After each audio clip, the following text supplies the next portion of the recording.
Assalamualaikum warahmatullahi wabarakatuh dan selamat sejahtera. Kami daripada kumpulan 7 akan menerangkan bab 8 iaitu penjadualan maklumat dan nilai dapatan. Saya bernama Akmal Akif bin Aminuddin bersama rakan saya iaitu Ahmad Rusli bin Said, Nil Belni Barantau, Nurul Asma binti Yusuf, Nur Suhaila binti Muhammad Suhaili dan Siti Zahara binti Muhammad Zaini. Seterusnya, kita akan pergi kepada sahabat saya iaitu Neil untuk bahagian pengenalan. Salam sejahtera Puan dan rakan-rakan sekalian. Nama saya Nil Beni Barantau dan pada hari ini saya dan kumpulan saya akan menerangkan bab 8 yang bertajuk penjadualan maklumat dan nilai dapatan. Dalam bab ini kita akan membincangkan bagaimana kita menjadualkan data dan menilai data tersebut. Okey, dalam tajuk ini kita akan fokus kepada 3 perkara. Perkara pertama, kepakaran penjadualan. Perkara kedua, iaitu data. Dan perkara ketiga, proses penilaian. Dalam perkara kedua, kita akan mempelajari bagaimana kita menganalisis data, bagaimana kita mengumpul data, apakah kaedah-kaedahnya, dan apakah jenis-jenis data yang ada. Pada proses penilaian pula, kita akan mengenal pasti projek, penggubalan terma rujukan, menubuh jawatan kuasa kerja, pembentukan kerangka keberhasilan, pembentukan KPI. Apakah maksud semua tu? Jadi, tanpa membuang masa lagi, saya persilakan rakan-rakan saya untuk menerangkan lebih dalam perkara-perkara yang saya telah sebutkan sebentar tadi. Dipersilakan. Assalamualaikum warahmatullahi wabarakatuh dan selamat sejahtera. Terima kasih kepada Neil. Terlebih dahulu nama saya ialah Akmal Akif bin Aminuddin. Saya akan menerangkan kepakaran penjadualan.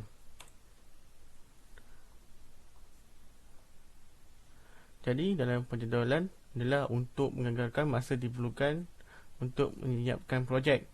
Jadi selepas perancangan dilakukan, jadi penjadualan pula perlu dilakukan. Jadi ia untuk menganggarkan masa yang diperlukan untuk menyiapkan projek. Jadi kita perlu letak tarikh akhir lah bagi menyiapkan projek. Seterusnya dapat menentukan dan menghubungkan antara aktiviti. Jadi dalam jadual itu kita perlu letak aktiviti dia dan tempoh aktiviti itu perlu dilakukan. Seterusnya dia buat bagi mengelakkan sebarang kerugian. Jadi bila kita dapat anggarkan masa yang diperlukan untuk menyiapkan projek, jadi kita dapat tentukan kos-kos yang diperlukan ketika projek dilakukan. Seterusnya memudahkan pelaksanaan sesuatu projek.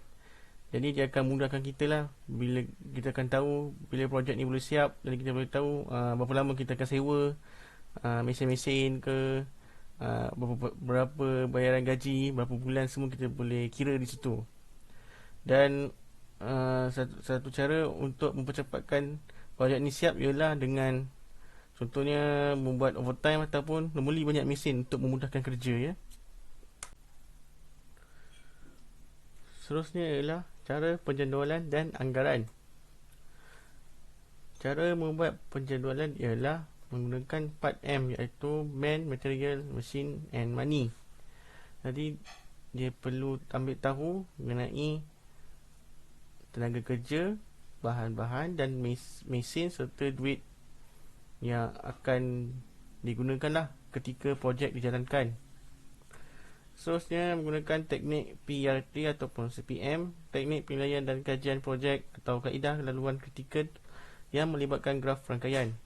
Ketika melakukan menggunakan teknik ni, digerakkan menggunakan software Microsoft Project lah. Jadi dia akan nilaikan masa-masa dan anggaran projek seperti tempoh-tempoh ataupun tempoh aktiviti ketika projek dilakukan. Seterusnya kita perlu melihat objektif projek itu, iaitu 3 matlamat, iaitu orientasi utama, mampu mengoperasikan semula konsep dan memberi peluang untuk menggunakannya. Hai sekali, membuat perbezaan domain perancangan termasuk kekangan dan matlamat. Jadi, ketika melakukan penjadualan, perlu mengambil kira kekangan seperti jarak, masa, cuaca dan kekangan-kekangan yang tidak boleh dielak sepanjang projek itu berlaku.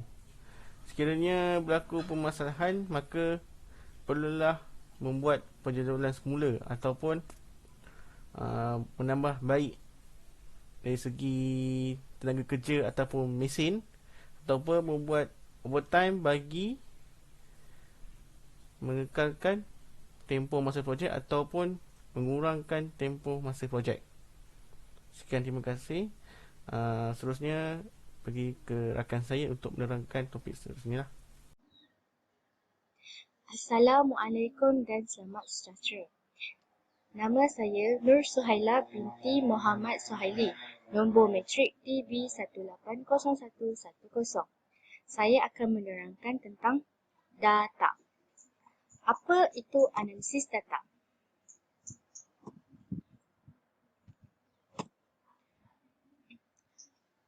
Terdapat 3 definisi menurut tokoh. Yang pertama adalah pattern.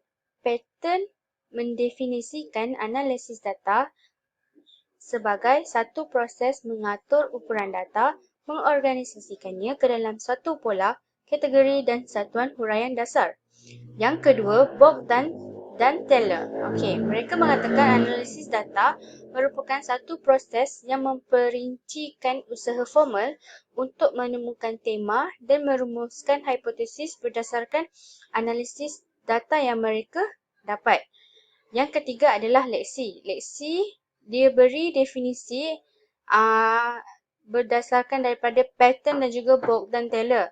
Jadi definisi bagi leksi adalah satu proses mengorganisasikan dan menyusun data ke dalam pola, kategori dan satuan huraian dasar sehingga dapat ditemukan tema dan dapat dirumuskan hipotesis.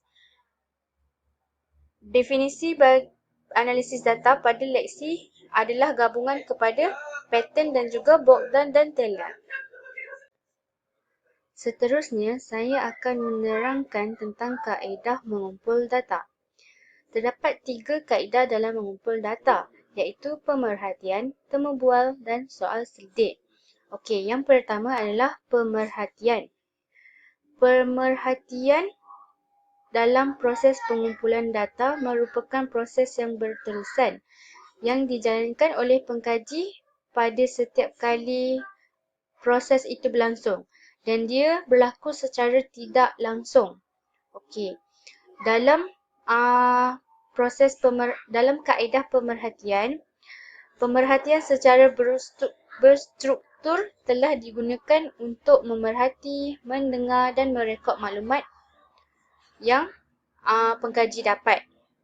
Melalui pemerhatian juga, penyelidik dapat mengamati sesuatu tingkah laku subjek berpandukan pemboleh ubah yang telah dia kenal pasti. Contohnya, saya pergi Boston dekat Batu Pahat ni. Saya nak buat pemerhatian terhadap jenis-jenis sistem pengangkutan dan juga saya nak perhatikan apa kepentingan jaringan sistem pengangkutan tu di kawasan tersebut. So, saya kena stay dekat bus stand tu, saya kena tengok, memerhatikan orang, memerhatikan pengangkutan tu. Jadi, saya catat apa yang saya perhatikan tu di kawasan tersebut lah. So, dia berlaku secara tidak langsung. Faham tak? Yang kedua adalah kaedah temu bual. Daripada contoh tadi tu, saya pergi bus stand kan? Kaedah yang kedua, saya gunakan kaedah temu bual penduduk di kawasan bus stand tu mengenai jenis-jenis sistem pengangkutan. Jadi hasil daripada temu bual ini hasil daripada temubual yang telah saya jalankan tadi akan digunakan untuk analisis data saya, dan saya akan kaji analisis tu untuk dapatkan satu hipotesis lah, keputusan apakah jenis-jenis dan juga kepentingan pengangkutan tu. Okey, yang ketiga adalah kaedah soal selidik. Okey, soal selidik ni diisi sendiri oleh responden ya. Okey, contohnya saya nak edarkan soal selidik dalam bentuk Google Form. Jadi saya akan edarkan pada kelompok-kelompok tertentulah soal Google Form tu, dan di dalam soal selidik tu akan dikemukakan beberapa soalan supaya saya dapat menganalisis apa yang saya nak, hipotesis apa yang saya nak lah. Jadi kalau tak nak buat dalam Google Form atau any platform, kita boleh juga guna surat, dan surat ni kita perlu minta kerjasama mereka supaya selepas isi soal selidik tu dia kembalikan semula kepada kita. Ini melalui platform post lah, kita post surat dan kita tengok maklum balas daripada soal selidik yang telah kita edarkan. Okey, itu saja dari saya. Terima kasih. Bismillahirrahmanirrahim. Assalamualaikum dan selamat petang semua. Okey, hari ini saya akan meneruskan lagi tentang jenis-jenis data. Okey, terdapat dua jenis data dan juga sifatnya. Ini menurut sifat. Tadi kita dah dengar tentang mengikut data-data yang telah diterangkan oleh saudari kawan saya sebentar tadi.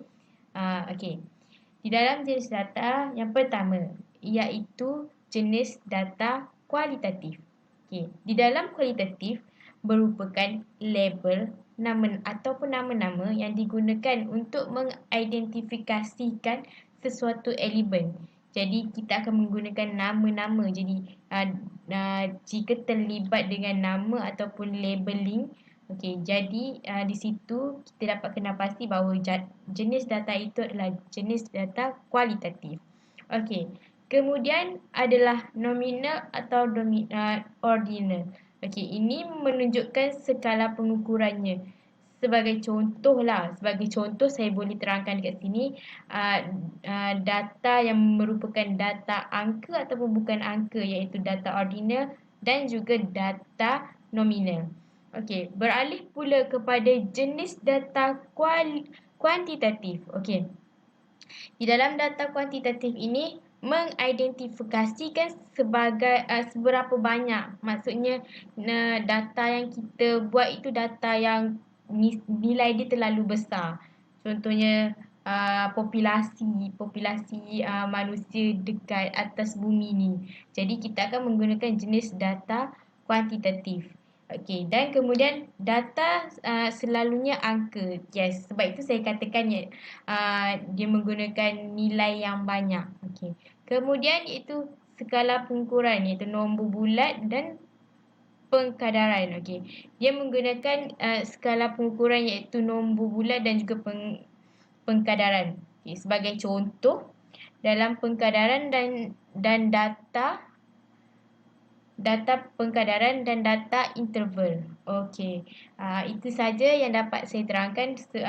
Untuk mengetahui dengan lebih lanjut lagi, saya serahkan kepada kawan saya.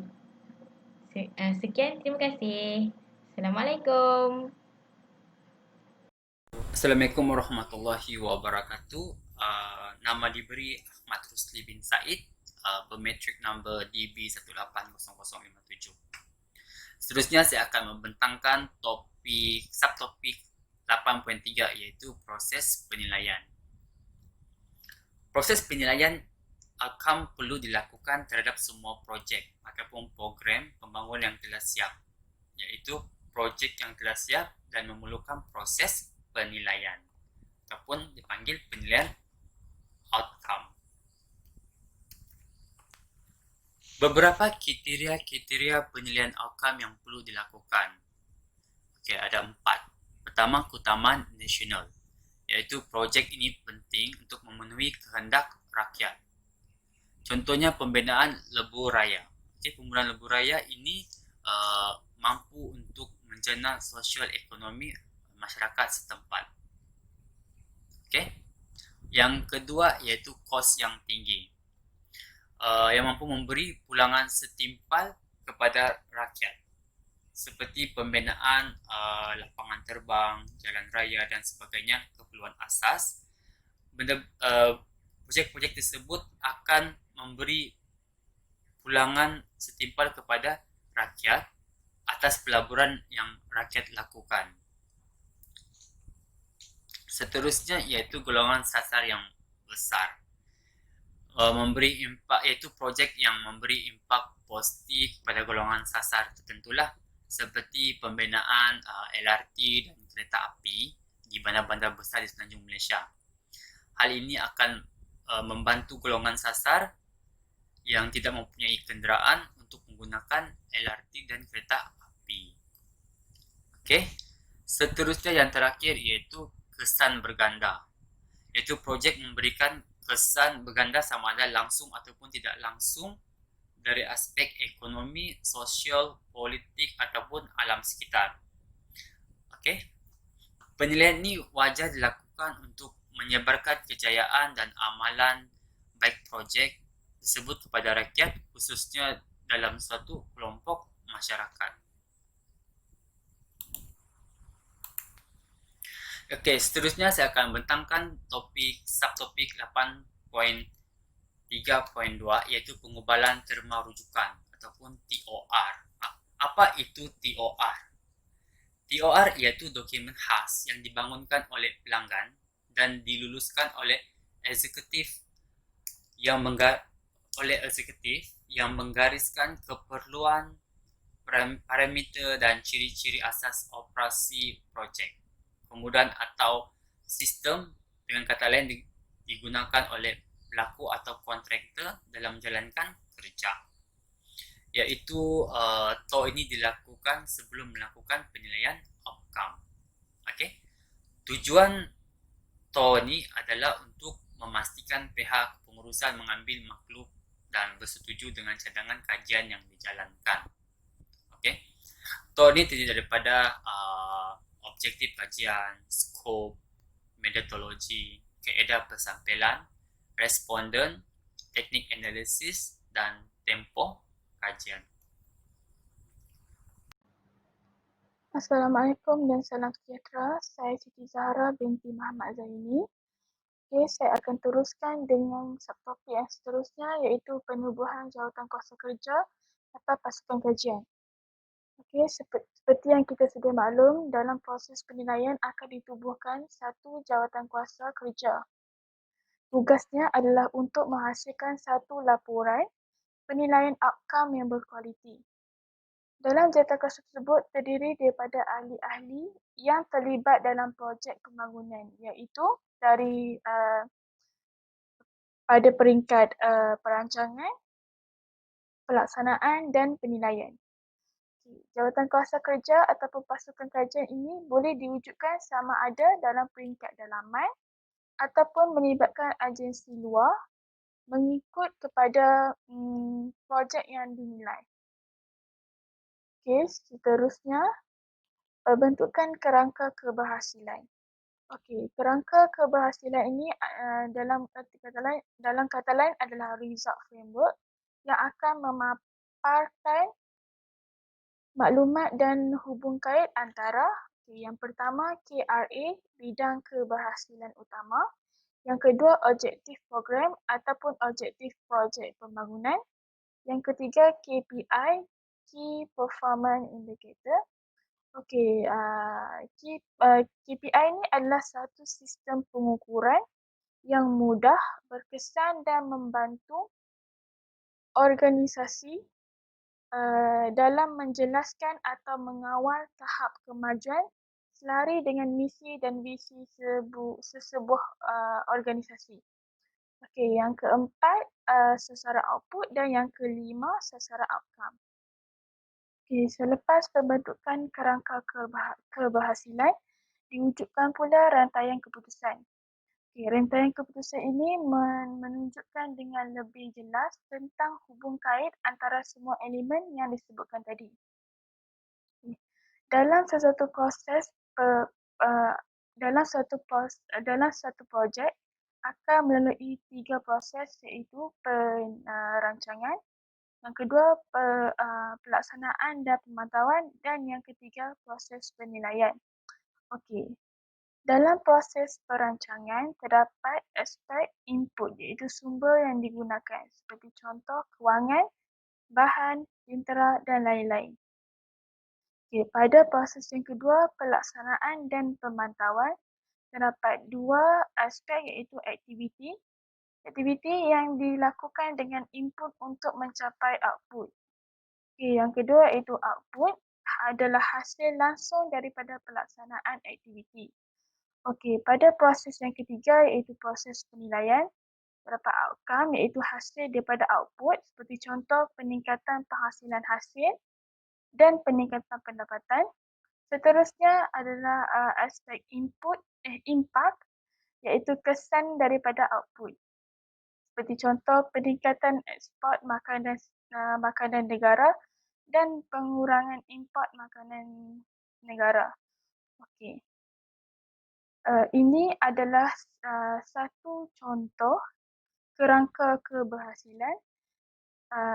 Dalam kerangka ini terdapat aspek yang kita sebutkan tadi, itu elemen yang berhubung kait, iaitu KRA, Objective Program, KPI atau KPI Outcome, dan aktiviti yang kita jalankanlah. Ini merupakan contoh kerangka keberhasilan. Ini saya tunjukkan ini adalah yang betul lah, yang diisi. Seperti contoh kementerian, KRA, program, objektif, KPI, outcome. Selain itu, terdapat satu lagi jenis kerangka keberhasilan yang tidak melibatkan hasil, yang tidak melibatkan tempoh. Itu dia ada kementerian, KRA, program ataupun projek, KPI, objektif, indikator pencapaian. Ini contoh yang betul yang telah diisi. Itu saja. Terima kasih. Okey, terima kasih kepada Zara. Okey, seterusnya saya akan sambung pada pembentangan kumpulan kami, iaitu 8.3.5, iaitu pembetulan KPI ataupun IP. Apa itu KPI? KPI ataupun dikenali sebagai Key Performance Indicator ataupun KPI, atau dalam bahasa Melayunya petunjuk prestasi utama. Konsep ini digunakan dengan merujuk kepada pengukuran penilaian prestasi daripada proses tertentu. Okey. Contohnya dalam proses pembangunan satu projek, dan KPI merupakan petunjuk kepada aras indikator projek tersebut daripada syarikat tersebutlah. Okey. KPI ini terhasil daripada objektif pembangunan projek atas persetujuan pengurusan atasan sewaktu peringkat perancangan. Okey. KPI ini digunakan untuk mengukur pencapaian sebenar output. Seterusnya saya akan membentangkan bagi company-company yang sudah stabil, mereka mempunyai KPI record data asas dan mereka telah dikenali. Tetapi bagi company-company yang masih baru, mereka perlu mengikuti kriteria SMART berikutlah. Iaitu yang pertama, spesifik, iaitu mempunyai sasaran output nyatakan dengan jelas, iaitu company tersebut menyatakan apakah objektif pembangunan projek yang mereka akan lakukan. Seterusnya, boleh diukur. Boleh diukur di sini bermaksud KPI tersebut boleh diukur dari segi kuantitatif dan kualitatif. Okey. Kuantitatif di sini bermaksud pengukuran seperti jumlah, bilangan, purata, frekuensi, nisbah, jarak, masa, tan metrik, peratus, kadar dan lain-lain. Contoh yang paling dekat iaitu pembangunan sebuah shopping mall. Kita boleh tengok kuantiti jumlah pelanggan yang dah masuk ke shopping mall tersebut. So dari situ kita boleh nampak KPI pembangunan shopping mall itu memberi impak yang positif ataupun tidak. Okey, seterusnya iaitu KPI kualitatif. Kualitatif yang merujuk kepada memberi pandangan, persepsi, pendapat, rumusan, reaksi atau makhluk balas terhadap suatu projek pembangunan. Sebagai contoh dalam kuantitatif tadi kita beri contoh pembinaan shopping mall. Dalam kualitatif ni pula dia akan sama juga iaitu pembinaan shopping mall. Pihak kontraktor ataupun pemaju akan mendapat makhluk balas daripada pelanggan, iaitu macam contohnya pelanggan-pelanggan, penjual atau sebagainya lah. Sama ada pembangunan shopping mall tersebut memberi jana ekonomi setempat ataupun tidak, iaitu kita akan mendapat makhluk balas daripada pelanggan. Seterusnya iaitu kriteria boleh dicapai, iaitu keupayaan organisasi untuk mencapai outcome. Yang tu bersifat realistik dan praktikal dan mengambil kebolehcapaian dan keupayaan organisasi untuk mencapai objektif. Contoh pembangunan shopping mall menjana ekonomi setempat tersebutlah, iaitu KPI itu boleh dicapai oleh syarikat tersebut. Seterusnya itu relevan, berkaitan dengan objektif projek. Itu iaitu objektif projek yang dilaksanakan. Dan yang terakhir iaitu batasan waktu, iaitu menetapkan waktu suatu keputusan yang dicapai untuk menetapkan waktu projek tersebut siap.